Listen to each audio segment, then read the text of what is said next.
Eu fiz alguns apontamentos aqui, queria retomar alguns pontinhos só para trazê-los. Você mencionou os evangélicos, né? E realmente o Lula tem uma parcela até que grande ali do voto evangélico, né?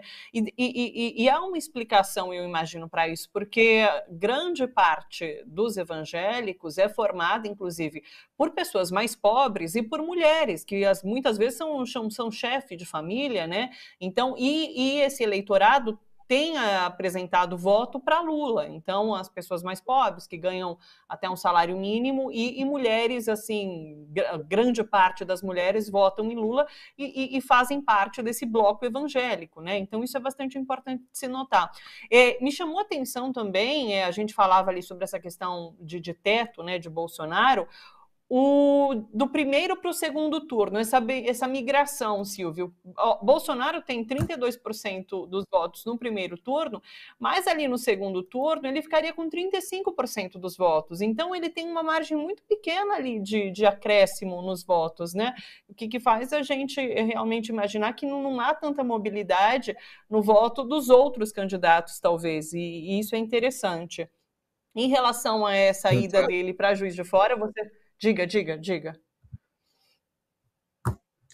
Não, o fato do Bolsonaro estar batendo no teto da sua capacidade de crescimento, né, muda a estratégia dele.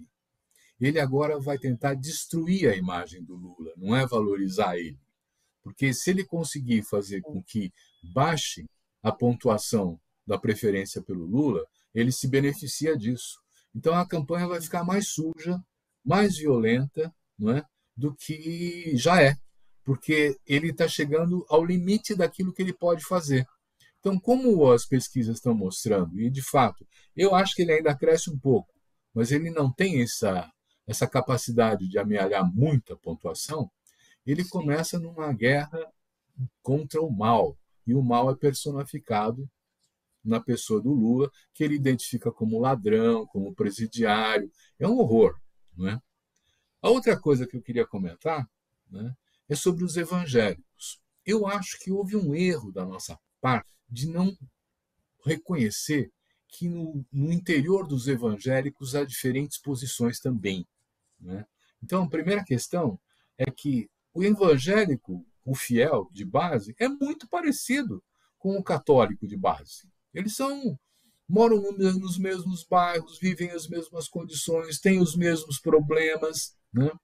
Então, a base social dos evangélicos não é tão diferente da base católica. Né? O que faz a diferença, sim, são as igrejas neopentecostais. Essas igrejas que são, na verdade, organizações criminosas. Eu vou falar isso. Né? Que lavam, inclusive, o dinheiro das milícias e que atuam, né, para preservar o seu espaço de ação e ampliá-lo com um projeto de poder. Né? A Universal do Reino de Deus, né, colocou o Crivella como governador do Rio de Janeiro, né, e está crescendo, construiu um partido próprio, né, e o projeto dela é chegar ao poder. Né.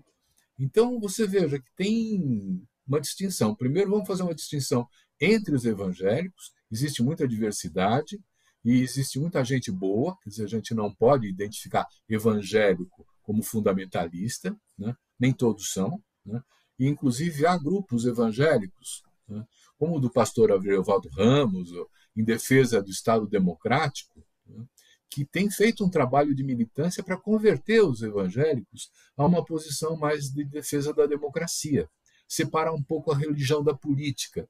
Nós não podemos orientar um país por uma fé, nós temos que orientar um país por um programa político e que contemple a possibilidade de todas as manifestações de fé estarem incluídas aí.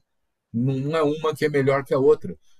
Você tem direito de acreditar na religião que você quiser.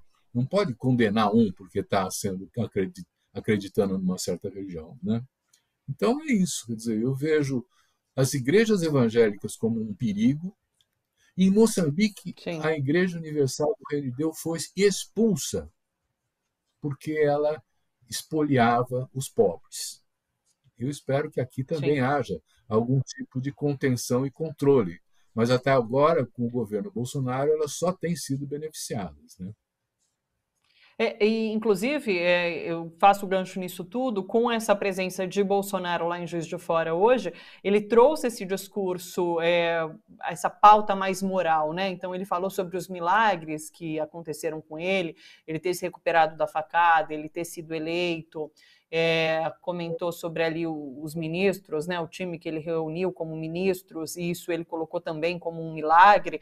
Então, ele está trazendo muito fortemente na fala, agora nesse primeiro dia de campanha, essa pauta moral, essa pauta religiosa, né? Você falou sobre essa guerra santa, essa guerra santa que ele vai buscar travar, tendo Lula como esse principal inimigo, né? E daí também já trago a questão de Alexandre de Moraes no TSE. No começo da semana agora surgiram, né, várias fake news, várias, na verdade, ações por parte, talvez, da campanha de Bolsonaro, tentando relacionar ali Janja com as Macumba. religiões de matriz africana, como se isso fosse uma questão ruim, né? Enfim, colocando ela, de fato, como inimiga, as religiões de matriz africana, como um outro campo oposto às religiões evangélicas, enfim, cristãs, né? Então, a gente já está vendo isso acontecer. E daí, caberia ao TSE tomar uma atitude em cima disso tudo? E eu quero saber de você o que esperar, inclusive, de Alexandre de Moraes, que passa também a assumir hoje o Tribunal Superior Eleitoral, né? Eu espero muito do Alexandre de Moraes. Ele tem sido uma pessoa, um ministro do Supremo bastante rigoroso, uma postura imparcial, capaz, fazendo força para fortalecer a institucionalidade, não é?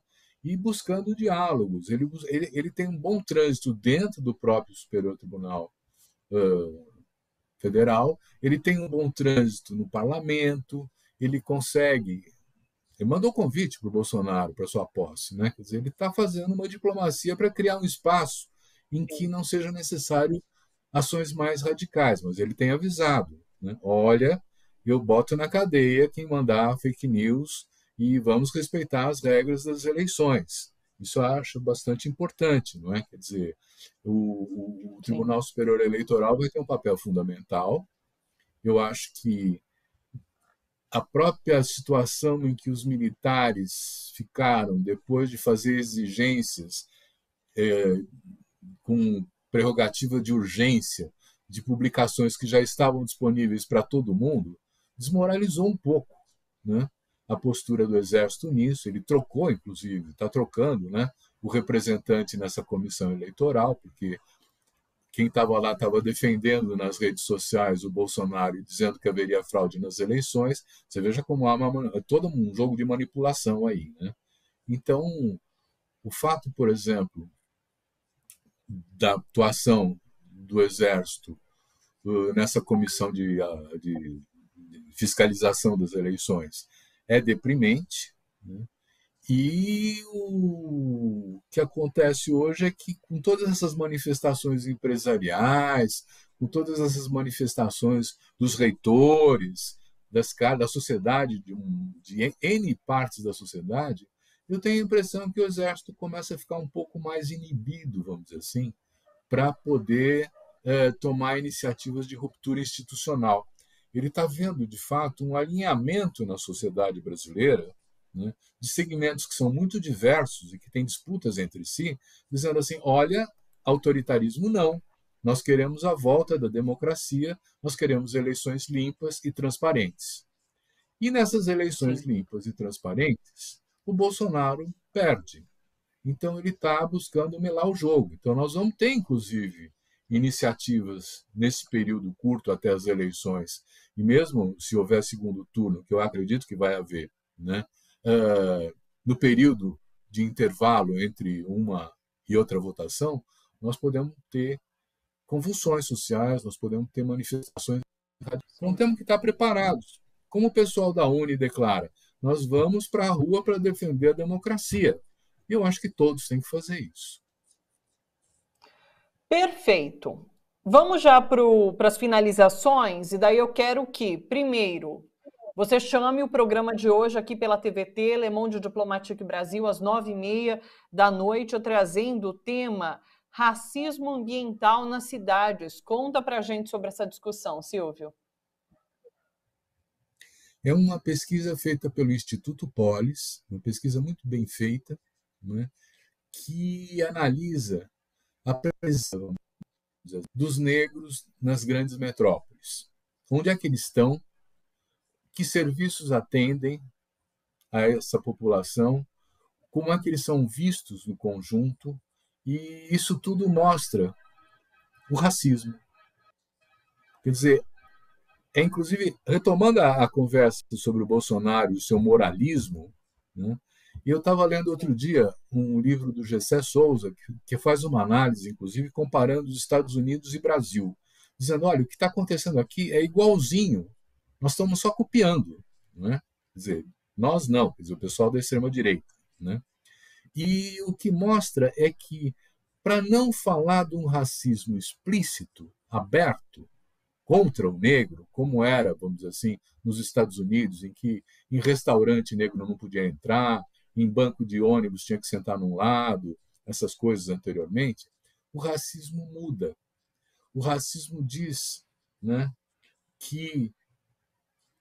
E aí entra a questão moral, né, quer dizer, que o pobre é corrupto, que o negro é bandido. E aí você vai vendo uma migração, vamos dizer assim. Não se trata de segregar o negro, se trata de segregar o elemento perigoso que está simbolizado por ele. Não é? Não se trata de respeitar, vamos dizer assim, os direitos sociais. Se trata de reafirmar os privilégios e, para isso, tem que ter uma parte da sociedade que não tem esses privilégios, não é? Que está privada dos seus direitos. Então, a pauta moral é uma pauta racista. Não é?